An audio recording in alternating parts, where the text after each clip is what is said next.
all right. Now, I love wrong numbers, y'all. And y'all, I want y'all to, too.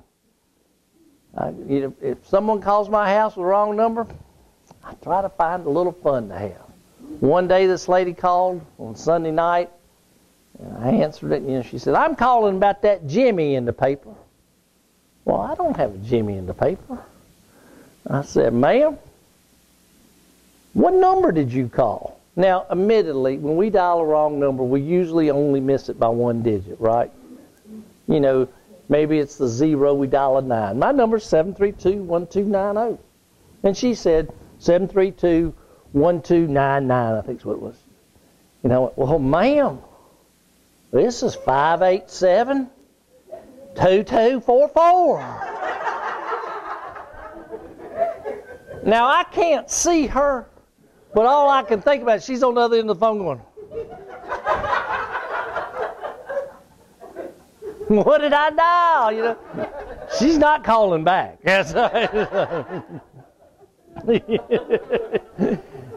You ever notice that it doesn't matter what temperature a room is? It's always room temperature.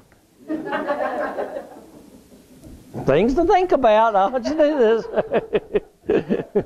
If a turtle had no shell, would he be homeless or naked?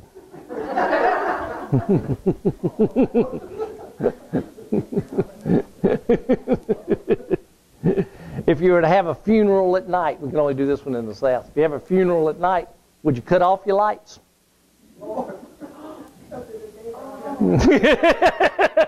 It's not supposed to be that hard.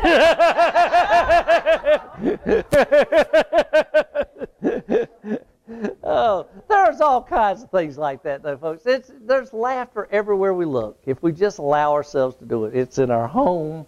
It's at work. It's on the streets. It's in the community. You just got to give yourself permission to use it. Like I said, we were all born with the ability to laugh. We all have the capability of laughter. We've got to make that decision, am I going to use my laughter? And all I can, and really, your sense of humor is as unique as your thumbprint. What's funny to you might not be funny to me. It doesn't matter.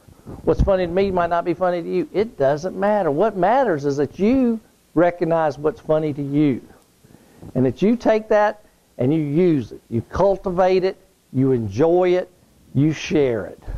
And you'll have so much better. The struggles you face will be so much easier to handle when you have a good attitude. Because really, in life, the only thing you have absolute control over is your attitude. We like to think we have control over other things, but we don't. But we do have control over our attitude.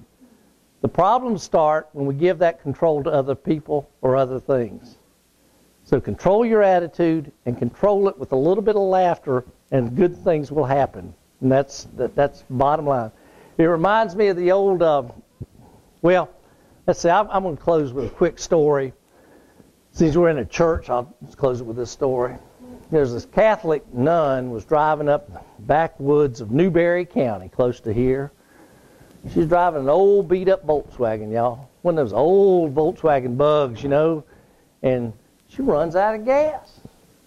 Now, this is the old kind of Volkswagen. You had to lift the hood up to get to the gas tank. So she lifts it up and she's no gas.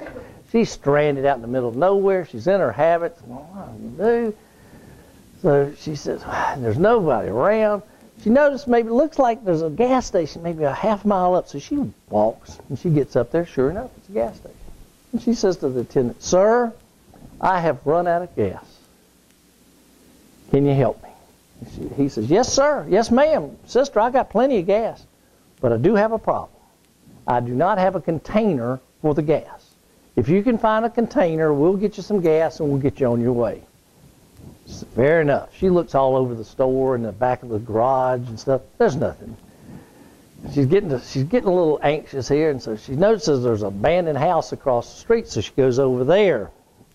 And she's looking around, and she comes across, they evidently had some children at this house because there's some broken toys and things and all. And she goes through one of the rooms, though, she comes across a child's potty.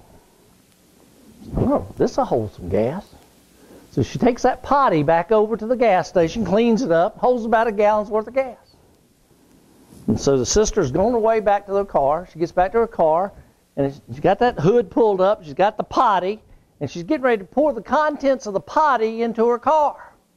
When all of a sudden, when a Newberry's Finest drives up, this deputy looks over there, and he sees this sister holding a potty, pouring the contents of the potty into her gas tank. And he shakes his head and says, "Ah, sister, if only I had your faith."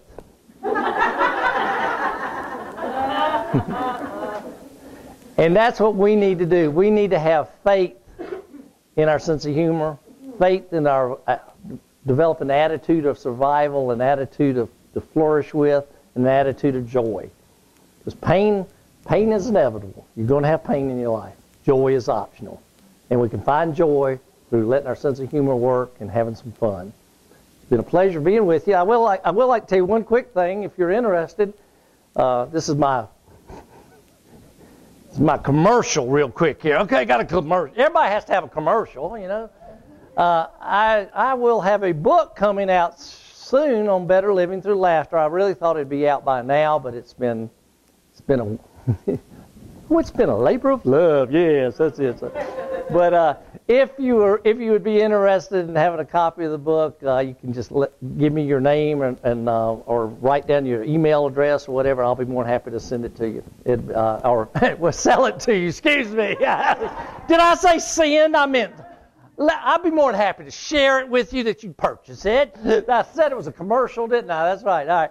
But thank you again. It's been a pleasure. Y'all have a wonderful day. Thanks.